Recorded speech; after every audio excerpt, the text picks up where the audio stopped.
Now let's start with the chapter 2 of civics, that is federalism. Now, what is federal? Question arises, what is federal? That simply means when there are two or more levels of government, it is called as federal form of government. Now, we know the guys, India is having two or more levels of government, two or more levels of government. That is, as we say, local government, state government and central government. So, India is having a federal structure in its government. Let's look for the characteristics of federalism. So basically हमें क्या पता चलता है कि federalism हम कब बोलते हैं? तो सबसे पहली चीज तो अपन ने जो पढ़ी, व्हेन देयर आर टू और मोर टायर्स ऑफ गवर्नमेंट, वो तो अभी अपन ने जो बेसिकली पढ़ा. उसके बाद फेडरल गवर्नमेंट के अंदर हर tier of government, that means हर लेवल ऑफ गवर्नमेंट की एक ज्यूरिसडिक्शन डिसाइड होती है एंड वो उस ज्यूरिडिक्शन के according legislation, taxation and economic policies बना सकती है. से फॉर एन एग्जांपल, गुजरात की गवर्नमेंट सिर्फ वही रूल्स एंड रेगुलेशन बनाएंगी जो, अब गुजरात की गवर्नमेंट गुजरात से रिलेटेड ही पॉलिसीज बनाएगी, ठीक है. सेंट्रल गवर्नमेंट जो है वो पूरी कंट्री के रिगार्डिंग पॉलिसीज बनाएगी. सो हर किसी टायर ऑफ गवर्नमेंट की ज्यूरिडिक्शन डिसाइडेड होती है. तीसरी चीज, कौन कौन सी ज्यूरिडिक्शन में क्या काम करेगा, कौन अपनी ज्यूरिडिक्शन में क्या काम करेगा, ये हमें बताता है कॉन्स्टिट्यूशन, जिसके बारे में हम थोड़ा आगे जाके पढ़ेंगे. Now, fourth point that we come across with the characteristics of the government is that for any change in the law,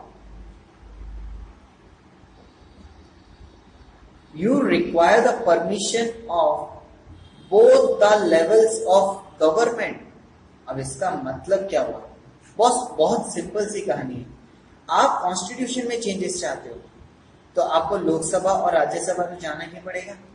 तो वैसे ही अगर आप कोई लेजिस्लेशन में चेंजेस चाहते हो जो गवर्नमेंट को इफेक्ट करती है, उसके लिए भी आपको स्टेट गवर्नमेंट और सेंट्रल गवर्नमेंट के पास तो जाना पड़ेगा.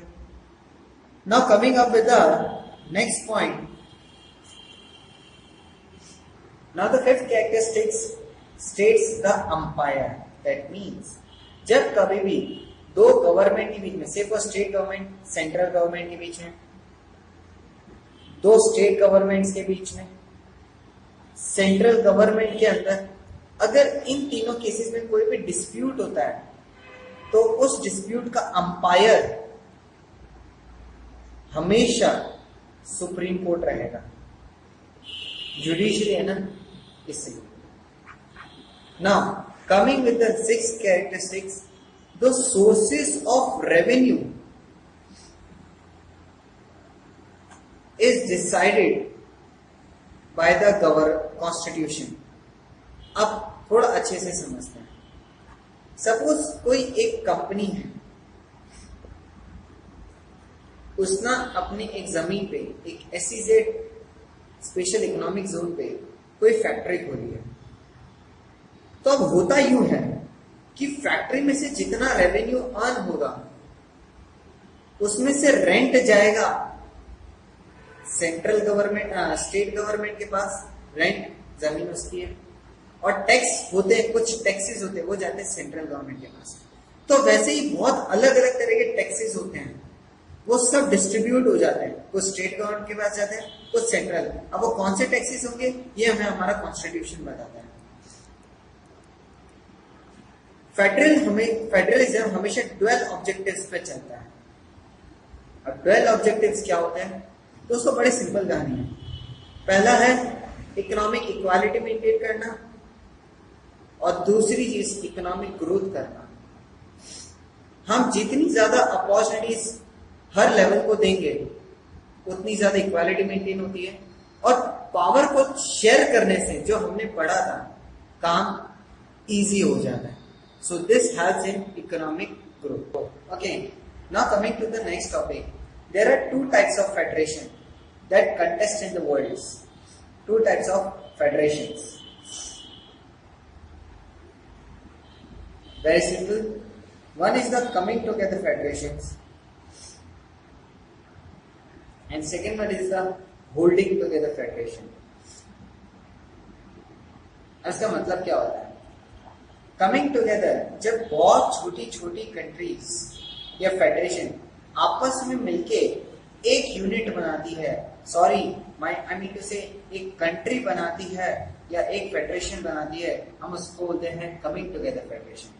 वहीं अगर हम होल्डिंग टुगेदर की बात करें, जब कभी भी एक कंट्री या एक फेडरेशन अलग अलग यूनिट्स में डिवाइड हो जाती है तो हम उसको बोलते हैं होल्डिंग टुगेदर फेडरेशन। अब इसका एग्जांपल अपन ले सकते हैं कमिंग टुगेदर फेडरेशन का, USA, United states of America. देखिए नाम देखिए, स्टेट्स, दैट मीन्स अलग अलग स्टेट्स ने मिलके एक कंट्री बनाई।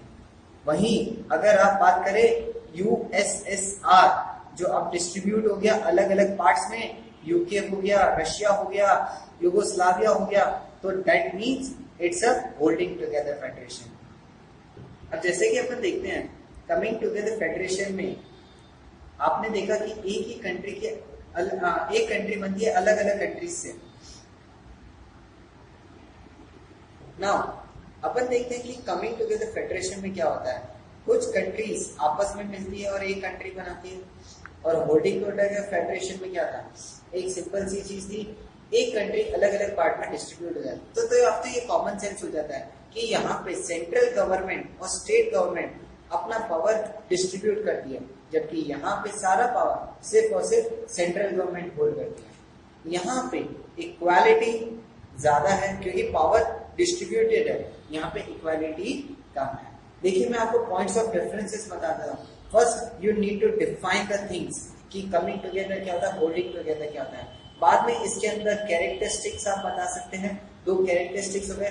थर्ड आप इसका एग्जांपल दे सकते हैं, that is USA and it is USSR. Next topic that comes is why India is called a federal country.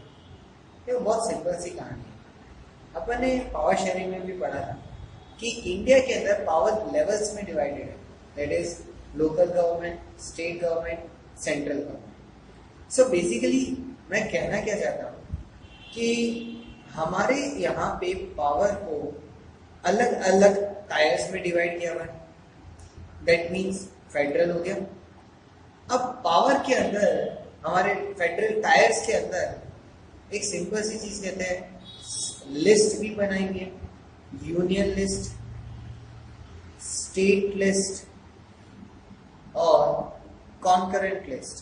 इसके अलावा एक और लिस्ट होती है जिसको हम बोलते हैं रेसिड्यूअरी सब्जेक्ट्स। सो अब ये है क्या, ऐसे कि हम जानते हैं यूनियन लिस्ट वो मैटर्स होते हैं जिसके अंदर सिर्फ सेंट्रल गवर्नमेंट डिसीजन मेकिंग कर सकती है। स्टेट लिस्ट के अंदर वो मैटर्स होते हैं जिसके अंदर स्टेट गवर्नमेंट मैटर करती है। कॉन्करेंट लिस्ट ऐसे मैटर्स जिसके अंदर central government and state government दोनों इंटरफेयर कर सकती है। और रेसिड्यूअरी सब्जेक्ट जिसमें हमें एक्चुअली नहीं पता कि सेंट्रल गवर्नमेंट आएगी या स्टेट गवर्नमेंट, वहां पे आता है रेसिड्यूअरी सब्जेक्ट्स। बहुत सिंपल सा मतलब है कि यहाँ पे भी इनडायरेक्टली सेंट्रल गवर्नमेंट ही इंटरफेयर करती है। सो जैसा कि अपन ने देखा यूनियन लिस्ट, स्टेट लिस्ट और कॉन्करेंट लिस्ट, तीन तरह की जो लिस्ट दी गई है ये पावर डिसाइड करती है, ये उनकी वर्किंग डिसाइड करती है, किसकी, state, central government, state government or local government. Therefore, India is called a federal government. Now, जो next topic आता है कि हमारे यहाँ पे फेडरलिज्म की प्रैक्टिसिंग कैसे होती है. What are the methods to practice the federalism? सबसे पहले आता है लिंग्विस्टिक स्टेट्स, जो मैं आपको जैसे जैसे आगे पढ़ रहा है बताता हूँ. उसके बाद हम बात करते हैं सेंटर स्टेट रिलेशन, और उसके बाद आता है लैंग्वेज पॉलिसी. सो चलो अपन देखते हैं कि धीरे धीरे ये टॉपिक कैसे बढ़ते हैं. सबसे पहले अपन बात करते हैं लिंग्विस्टिक स्टेट्स. इंडिया को इंडिपेंडेंस कब मिला था? 15 अगस्त 1947. यह हम सभी को पता है. अब उस समय इंडिया के अंदर 545 प्रोविंसेस थे. उन प्रोविंसेस को एक कंट्री बनाना was a big task. So it was decided by Sardar Vallabh Bhai Patel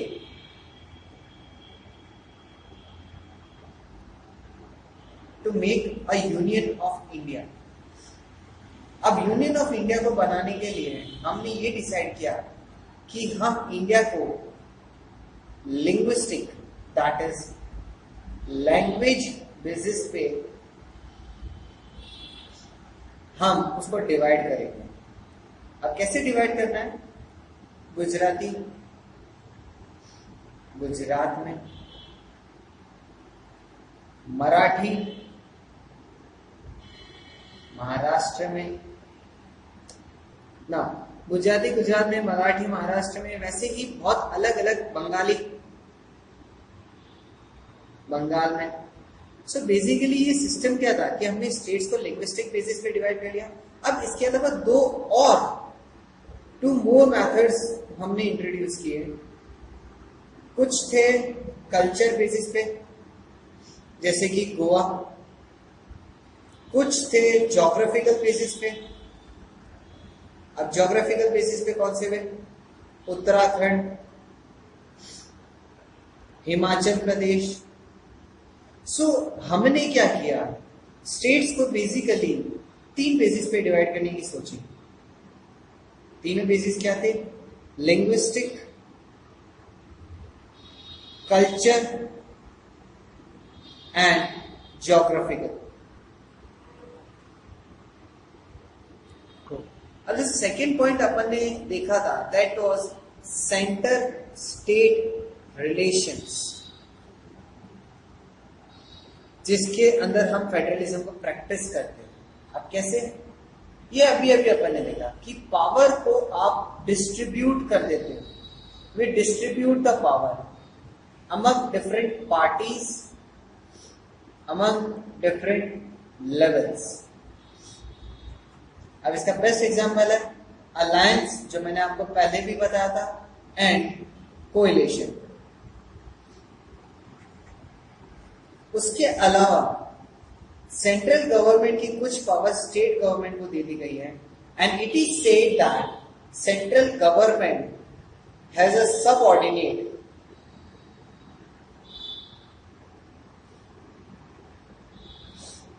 in state government. Therefore हम पावर को क्या करें? कुछ पावर सेंट्रल गवर्नमेंट को दे रहे, कुछ पावर स्टेट गवर्नमेंट को दे रहे.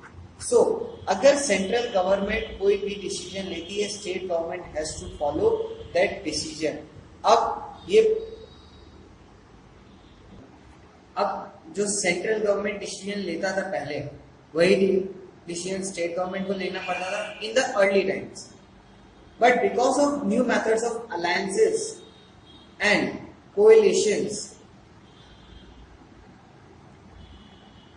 स्टेट गवर्नमेंट अब इंडिपेंडेंट हो गया. इट इज नॉट नेसेसरी कि जो सेंट्रल गवर्नमेंट है उसका हर पॉलिसी को स्टेट गवर्नमेंट फॉलो करे. हाँ, कुछ पॉलिसीज जो लेजिस्लेशन बनाता है उसे स्टेट गवर्नमेंट फॉलो करता है.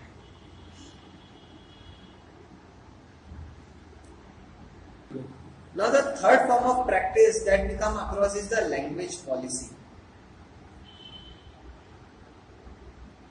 एक सबसे बड़ा फैक्ट, कृपया इस चीज का ध्यान दें, Hindi is not our national language. Please इस चीज को जरूर ध्यान दें। इंडिया की कोई नेशनल लैंग्वेज नहीं है।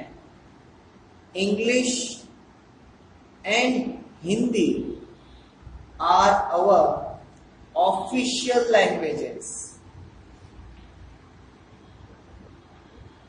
बिफोर इट वॉज सेड कि हिंदी ही इंडिया की ऑफिशियल लैंग्वेज होगी, but from the protest from the South Indians and other regional, other linguistic peoples, it was decided to make English and Hindi an official language.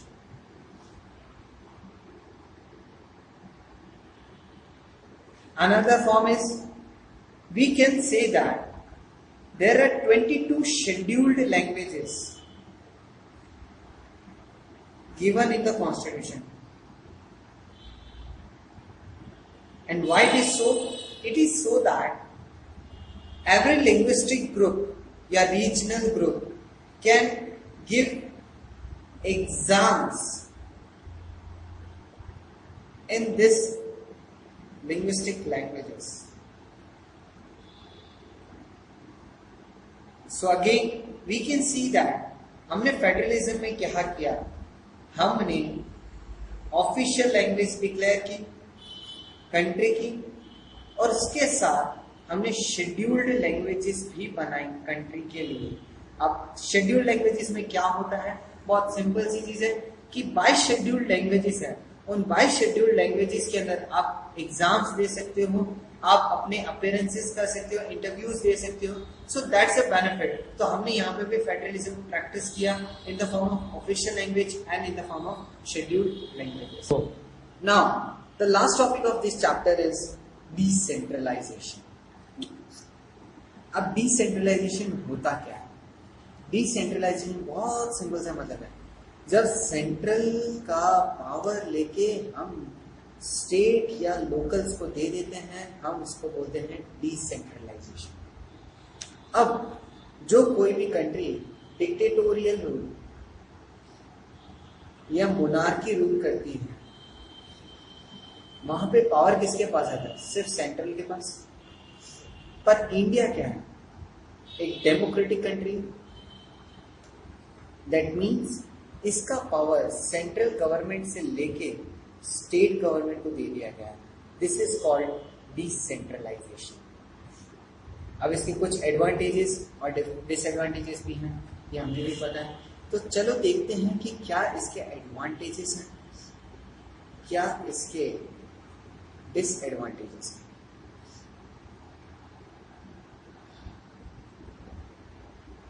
Advantages इसकी बात करें, power share हो रहा है, burden share हो रहा है, हर चीज का डिपार्टमेंटलाइजेशन हो गया, और इकोनॉमिक इक्वालिटी मेंटेन हो जाती है। डिसएडवांटेजेस क्या है? डिसीजन मेकिंग प्रोसेस थोड़ा लेंथी हो गया, अकाउंटेबिलिटी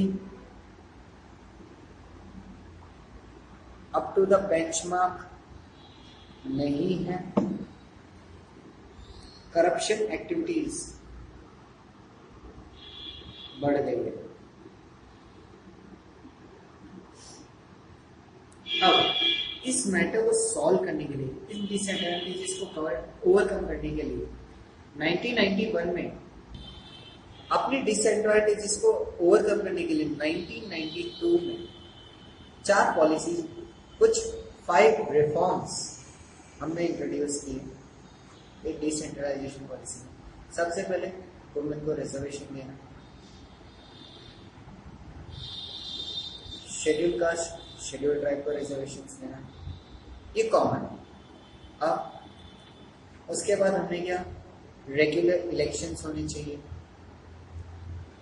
पंचायत में, कहीं सिटीज में। उसके अलावा हमने 2 और नए रिफॉर्म्स इंट्रोड्यूस किए। हर स्टेट गवर्नमेंट के लिए स्टेट इलेक्शन कमीशन होगा, और सबसे इंपॉर्टेंट चीज, सबसे इंपॉर्टेंट, ध्यान दीजिएगा, स्टेट गवर्नमेंट को अपना revenue district government, local government के साथ शेयर करना पड़ेगा। सो ये डिसेंट्रलाइजेशन के कुछ कॉमन फीचर्स थे, जो रिफॉर्म्स थे, जो हमने इंट्रोड्यूस किए to make decentralisation look better and perform better.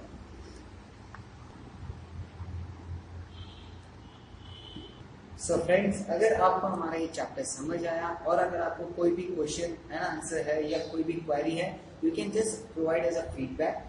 Do like and subscribe us and comment as your feedback, and thank you from StudyBox Online Hub.